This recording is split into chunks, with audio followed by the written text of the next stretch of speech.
먼저 본문 1절을 보시면 말씀의 시작이 곧 다가올 유월절과 무교절이라는 절기로 시작하고 있습니다.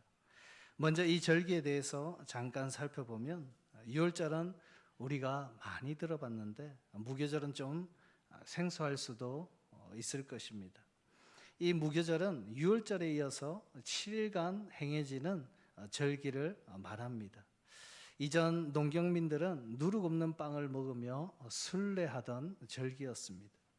원래 이 두 절기는 따로 분리된 절기였지만 역사적으로 시간이 흐르면서 두 절기의 시간이 비슷하고 출애굽의 의미로 인해서 연결시켜 보면 함께 보낼 수 있는 그런 절기로 우리가 보고 있습니다. 그리고 이 유월절은 이스라엘 자손들이 애굽의 노예 생활로부터 해방되는 것을 기념하기 위해 지킨 절기입니다. 애굽 왕 바로 왕이 포로 생활을 하던 이스라엘 민족을 보낼 약속을 계속해서 깨자 하나님이 이스라엘 백성들에게 이렇게 지시합니다. 이스라엘 백성들은 먼저 어린 양을 잡고 그 피를 그릇에 담아 우슬초 한 묶음을 가져다가 그 그릇에 어린 양의 피를 묻혀 각 집에 있는 문설주에 바르게 하셨습니다. 그날 밤 죽음의 천사가 지나갈 때에 이 표시가 있는 집은 안전할 수 있었습니다. 그래서 이스라엘 백성들이 길을 떠나기 전에 구운 양고기와 무교병 곧 누룩을 넣지 않는 빵을 먹었습니다. 이러한 해방에 대한 사건을 기념하는 절기가 유월절이고 누룩 없는 빵을 먹었던 것이 무교절이었습니다. 예수님 당시에 이러한 절기에는 예루살렘뿐만 아니라 주변에 있는 도시에 사는 사람들까지도 참석하는 것이 의무였다고 합니다. 또한 평생 한 번 이상은 이러한 큰 절기에 예루살렘을 찾아서 무교병을 먹는 것을 순례로 생각했기 때문에 예루살렘 주변뿐만 아니라 이스라엘과 세계 곳곳에 흩어져 있던 사람들까지도 이 유월절과 무교절을 지키기 위해 모여들었다고 하죠. 역사가 요세푸스 글에 의하면 당시 절기 제사에 쓰인 양의 숫자가 26만 6,500마리 정도 가량 된다고 합니다. 일반적으로 유월절 제사에 쓰인 양의 숫자에 약 한 10배 정도에 되는 사람들이 순례자로 다녀갔다고 기록합니다. 이를 환산한 순례자의 숫자가 약 250만 명까지 보고 있는 것입니다. 당시 한 도시에 이렇게 많은 사람들이 모인다는 것은 엄청난 일입니다. 로마 제국의 로마 시민권자 수가 당시에 약 한 1,000만 명 정도 넘었다고 하니까 이 수가 적은 수가 아닙니다. 로마 입장에서는 이 유월절의 의미가 해방에 관련된 의미였기 때문에 그리 이들이 모이는 것을 탐탁하게 생각하지 않았습니다. 결국 해방을 위해서 이 많은 사람들이 모여든다는 것이기 때문에 이들을 지배하고 있던 로마 입장에서는 아주 예민할 수밖에 없었습니다. 그래서 가이사랴에 주로 주둔했던 로마 군대는 이 유월절 기간이 되면 예루살렘으로 이동하여서 이들을 감시했다고 하죠. 본문 1, 2절의 말씀 서두의 내용처럼 유대 지도자들은 예수님을 잡아 죽일 방도를 꾀하고 있었지만 이 기간 동안에 문제를 일으킬 수 없는 상황이었습니다. 그래서 잠시 이 일을 미룰 수밖에 없었습니다. 먼저 오늘 본문의 구조를 살펴보면 여러분들 좀 많이 들어본 구조는 아니지만 샌드위치 구조로 되어 있습니다. 마가가 아주 중요한 핵심을 설명할 때에 자주 사용한 글의 양식입니다. 한마디로 양쪽에 어떤 이야기를 두고 중간에 핵심적인 내용을 설명했다는 것입니다. 앞에 1, 2절은 유대 지도자들이 예수님을 죽일 방도를 찾고 있지만 유월절과 무교절인 명절 기간에는 이 일을 치르지 말자라는 그러한 내용을 담고 있고 우리가 읽지는 않았지만 10절과 11절의 내용은 돈을 받기로 하고 예수님을 넘겨주기로 약속한 유다의 이야기입니다. 그리고 핵심 메시지인 중간 내용이 우리가 잘 아는 내용입니다. 한 여인이 매우 값진 향유 한 옥합을 가져와 깨뜨려 예수님께 붓습니다. 그리고 본문에는 어떤 사람들이라고 기록되어 있고, 마태복음에서는 제자들, 요한복음에서는 유다라고 기록되어 있습니다. 아마 유다가 포함된 몇몇 제자들로 추정이 됩니다. 아무튼 제자들은 이 여인의 행동에 화를 내면서 책망하지만 예수님께서는 오히려 책망하는 이들을 혼을 내시며 이 여인이 오히려 좋은 일을 행하였다고 칭찬하시고 여인이 행한 일을 앞으로 말하고 기억하라라고 명령하십니다. 일반적으로 향유를 붓는 내용 본문을 두고 제자들의 계산적인 행동과 그리고 여인의 헌신이라는 대조적인 관점으로만 해석해서 헌신에 초점을 많이 두는 내용으로 우리가 많이 봅니다. 하지만 만일 우리가 그 자리에 제자 중 한 사람으로 있었다면 분명히 이들처럼 행동했을 것입니다. 이 여인이 한 일은 제자들이나 율법학자들이 볼 때에 분명 잘못된 일로 규정지을 수 있는 일이었습니다. 여인이 드린 향유는 이 나드라는 식물인데 원산지가 인도라고 합니다. 이 말은 당시에 쉽게 구할 수 없는 기름이었다는 것이죠. 그런데 그 가격이 상상할 수 없을 만큼 어마어마한 금액이었다는 것입니다. 오늘 본문을 보시면 가격이 300데나리온 이상이라고 표현하고 있습니다. 당시 노동자 일일 품삯이 1데나리온 정도 된다고 했습니다. 그렇다 보니까 요즘 인력 시장에 제가 한번 여쭤보니까 보통 한 10% 떼고 제하가 한 13만 원 정도 받는다고 합니다. 그럼 여기서 300데나리온이라는 것은 일반 노동자의 연봉 정도 되는 큰 금액이라는 것이죠. 지금 시세로 따지면 약 한 4천만 원 정도 가까이 됩니다. 여러분 크지 않습니까? 별로 놀라시지 않네요. 에르메스 가방보다도 더 비쌉니다. 별로 놀라지도 않습니다. 가방이 뭔지도 잘 모르시는 것 같아요. 여러분 한번 생각해 보십시오. 한번 또 다른 각도로 한번 생각해 보십시오. 오병이어 기적 때에 모인 회중의 숫자가 남자 어른만 5천 명이었다고 합니다. 대략 아이와 여자까지 합치면 좋게 한 7천에서 8천 이상은 될 듯합니다. 이때 빌립이 예수님께 모인 사람들의 한 끼 식사를 200데나리온이라고 말씀드립니다. 여러분 이 200데나리온 7, 8천 명 이상이 먹을 수 있는 한 끼를 먹을 수 있는 이 돈보다도 더 큰 금액 이상의 가치라는 것입니다. 당시 유대 절기의 풍습에는 유월절이나 이 무교절 기간에 자신이 가진 것으로 지극히 가난한 사람들, 이웃을 구제하는 것이 그 당시에 율법적인 것이었습니다. 그러니까 본문의 제자들이 이 여인에게 화를 내고 책망하는 것은 당연히 지극한 일인 것입니다. 어쩜 제자들은 칭찬받아야 마땅한 일을 하고 있는 것입니다. 하지만 이들의 문제점은 자신들의 지식과 규정이 정한 그 제한된 부분에서 벗어나지 못하고 생각하지 못했다는 것입니다. 이러한 관점에 관한 이야기를 한 가지 해드리고 말씀을 이어갈까 합니다. 우리나라에도 그렇듯이 일본에는 고속열차가 있습니다.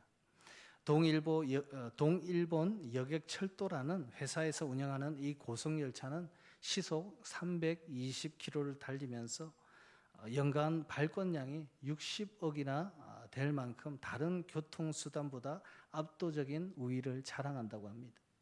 이 회사가 한창 고속철도 공사 중일 때의 이야기입니다. 각 구간별로 공사가 한창 원활히 진행되고 있었지만 도쿄에서 190km 떨어진 다니가와산 터널 공사에서 유독 진통을 겪고 있었습니다. 이 산은 평소 극심한 기상 변화와 가파른 경사 때문에 암벽 등반가들 사이에서도 험준하기로 유명했습니다. 하지만 계획 중인 선로가 이 산을 관통해야만 하는 그런 상황 가운데 놓여져 있었습니다. 그런데 터널 공사를 하면 할수록 문제가 발생했습니다. 그 문제는 다름 아닌 파놓은 그 터널 안에 물이 계속해서 차올라서 공사 진행에 차질이 생겼다는 것입니다. 각지의 전문가와 엔지니어들이 모여들어서 머리를 짜내고 여러 방법들을 동원해 봤지만 결국 방법이 없었습니다. 방수 작업도 실패했고 물을 밖으로 빼내기 위한 배수관과 펌프를 설치했지만 많은 양의 물이 유입되어서 결국 실패하게 되었다는 것입니다. 여기서 문제가 일어났지만 문제를 해결하는 데 있어서 범주로부터 벗어나지 못한 상황이었습니다. 결국 큰 손해를 보면서 공사는 계속 지연되었다고 합니다. 그러던 어느 날 터널 굴착 장비의 보수를 맡은 정비공이 기계를 선보다가 목이 말라 터널에 가득 차 있는 맑은 물 한 모금을 마셨다고 합니다. 그런데 순간 이 사람에게 있어서 이 물은 지금까지 마셔본 물 중에서 가장 상쾌하고 신선한 느낌을 받았다는 것입니다. 그래서 다른 동료들에게 이러한 이야기를 하게 되었고 사람들은 이 물을 병에다 담아서 팔면 잘 팔리겠다는 말을 하기 시작했습니다. 소문은 점차 확대되어서 회사의 고위층 간부의 귀에까지 이 소문이 들어가게 되었다고 합니다.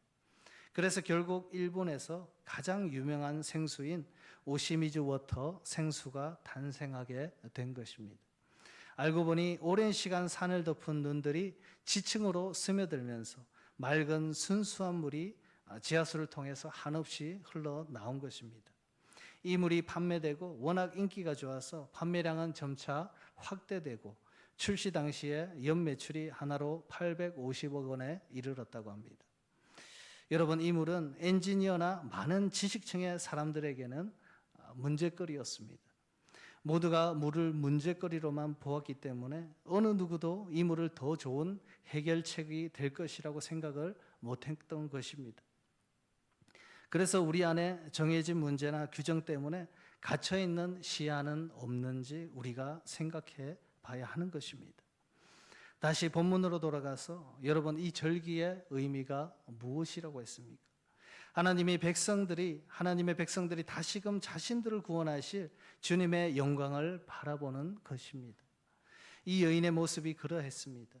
결국 예수님께서 말씀하시는 것이 여자가 한 일이 맞는 일이고 제자들이 한 행동이 틀리다 규정짓는 것이 아닙니다. 문제는 우리가 틀에 박혀서 봐야 할 것을 보지 못하고 원리 원칙만 따질 때가 참 많다는 것입니다. 우리가 너무 한쪽으로만 치우쳐질 때에 때론 진리를 놓칠 수 있다는 것입니다. 규정과 방식도 중요하지만 너무 정해진 기준에만 집중하게 될 때에 하나님과 상관없는 방향으로 치우쳐질 수 있다는 것입니다. 이제 곧 주님께서는 십자가의 길로 가십니다. 이것이 그분의 사랑이고 율법의 완성이며 복음의 시작입니다. 이 여인은 어쩜 고귀한 복음의 시작을 준비하고 있었던 것입니다.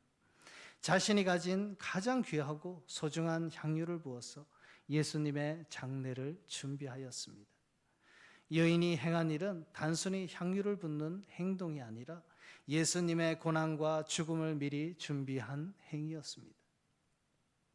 그녀는 사람들의 기준에 부합한 행동이 아닌 주님의 마음을 헤아리는 방법을 택하였고 그분이 가시는 길에 동참하는 선택을 하게 된 것입니다. 십자가는 우리의 죄를 짊어지시고 우리의 죄 사함을 위해서 고통당하신 그분의 사랑입니다. 또한 그분의 부활의 영광으로 인해서 우리에게 새로운 생명이 주어진 것입니다. 지금 율법으로 정의하는 사람들의 판단으로는 이 놀라운 사실을 모를 수 있지만 이 여인의 헌신은 주님의 가는 길을 예비하는 놀라운 헌신의 모습이었다는 것입니다. 성경에서도 말씀하시듯이 율법의 완성은 사랑이라고 했습니다. 먼저 하나님을 사랑하고 내 이웃을 내 몸과 같이 사랑하라는 말씀입니다. 어쩌면 이 여인은 율법의 진정한 가치를 알고 있었습니다. 여기서 제자들은 그것을 보지 못했습니다. 그들의 눈에는 규정과 율법의 잣대로 갇혀 있었기 때문인 것입니다. 그들은 틀린 말을 하지 않았고 맞는 말을 했습니다. 가난한 자를 구제하자고 한 말은 결코 틀린 말이 아닙니다. 하지만 맞는 말이 항상 옳은 선택은 아닙니다. 진리가 때로는 사람의 옳음 위에 있다는 것을 기억하시길 바랍니다. 여러분, 우리의 신앙생활에서도 이와 비슷한 경험을 하게 됩니다. 이것이 맞는 것이다. 그러한 생각은 틀렸다. 이러한 규정 속에서 우리가 때론 중요한 본질을 놓쳐서는 안 된다는 것이죠. 예배를 드릴 때에, 봉사를 할 때에, 교회의 많은 일 가운데에 어떻게 해야 한다는 것이 너무나도 우리 안에 중요하다 보니까 왜 내가 해야 하는지 잊게 되는 경우가 많다는 것입니다. 결국 방식과 정해진 규칙에 집중하다 보면 정작 하나님께 마음을 드리는 것과 하나님의 뜻은 뒷전이 되어 버린다는 것입니다. 우리가 드리는 예배나 기도도 마찬가지입니다. 문장과 형식, 그리고 보여지는 것과 참여에만 집중하다 보면 정작 하나님과의 진실한 관계와 대화는 사라지게 되는 것입니다. 그렇게 점점 우리는 형식과 제도에만 익숙해지고 때론 그 형식을 유지하기 위해 다른 이들의 순수한 헌신마저도 판단하게 되는 것입니다. 예수님과 늘 함께했던 제자들이 바로 그러했습니다. 그들은 너무 질서와 정해진 규칙을 사랑했기 때문에 진리와 사랑 그 자체를 받아들일 수 없었습니다. 사랑하는 여러분, 오늘 본문 속 여인의 모습은 단순한 헌신의 행동이 아닙니다. 이것은 우리의 규정과 상식을 뛰어넘는 그 사랑의 표현인 것입니다. 그 사랑은 단순한 감정에서 나온 행동이 아니라 지식과 이해를 뛰어넘는 통찰과 순종의 행위였습니다. 이런 의미에서 예수님은 그녀에게 칭찬을 하셨고 그녀가 한 행동을 오늘 본문 14장 9절에서 이렇게 말씀하십니다. 제가 읽어드립니다. 온 천하에 어디에서든지 복음이 전파되는 곳에는 이 여자가 행한 일도 말하여 그를 기억하라. 아멘. 이것은 그녀의 행동이 그저 즉흥적인 감정의 변화에서 나온 것이 아닌 복음의 핵심을 꿰뚫는 행위였다는 것입니다. 여러분, 오랜 신앙생활로 인해서 우리의 모습이 율법적으로 변했거나 형식과 원칙에 얽매여 있지는 않습니까? 하나님을 향한 마음을 쏟는 예배가 아니라 때와 필요에 의해서 드려지는 예배 생활이 되고 있는 것은 아닌지 우리가 먼저 근본으로 돌아가야 한다는 것입니다. 오늘 예수님께서 칭찬하신 여인의 행동은 율법적으로 볼 때는 낭비였지만 사랑 안에서는 영원한 가치였습니다. 때로는 우리의 사역과 우리의 헌신이 손해보는 것처럼 보이는 길이라 할지라도 주님의 마음을 향해서 한 걸음 한 걸음 우리가 따라가야 한다는 것입니다. 이처럼 세상이 보기엔 미련하고 어리석은 일처럼 보일지라도 주님께서 보시기에 가장 아름답고 향기나는 헌신이 될 수 있다는 것입니다. 이 여인이 깬 향유는 단지 병이 아닙니다. 주를 향한 그녀의 마음이었습니다. 그녀의 소중한 삶의 보물이었습니다. 그것을 예수님 앞에 온전히 드릴 때에 그 향기는 온 천하에 퍼지게 된 것입니다. 앞에 생수 이야기의 그 사례에서와 같이 문제가 있었기 때문에 더 좋은 방법으로 나아갈 수 있었던 것입니다. 지금 제자들이 당장에는 꾸짖음을 들었지만 이러한 시간을 통해 더 견고한 사도로서의 부르심에 순종할 수 있었습니다. 우리의 삶에서도 어떠한 문제에 부딪힐 때에 그 문제로부터 벗어나기 위해 존재하는 사람들이 아니라 하나님의 뜻을 통해 일할 때에 하나님이 일하신다는 것을 경험하게 될 것입니다. 기독교가 침몰하고 있는 지금 이 시점에서 우리는 정말 큰 결단을 해야 하는 것입니다. 규정과 원칙, 지금까지의 경험과 전통 속에서 안주하면서 살아가야 할지, 아니면 복음의 본질을 붙잡고 주님의 마음을 붙들고 다시 일어설지, 더 이상 익숙한 신앙과 잘못된 신념에 갇혀서 주님의 마음을 놓치고 있지 않은지 돌아봐야 할 것입니다. 우리는 다시 복음의 중심으로 돌아가 예수님의 사랑과 십자가의 은혜를 그 사모했던 신앙의 출발점에서 다시 바로 서야만 하는 것입니다. 사랑하는 여러분, 혹시 우리의 삶 가운데서도 아직도 깨지 못한 옥합이 있습니까?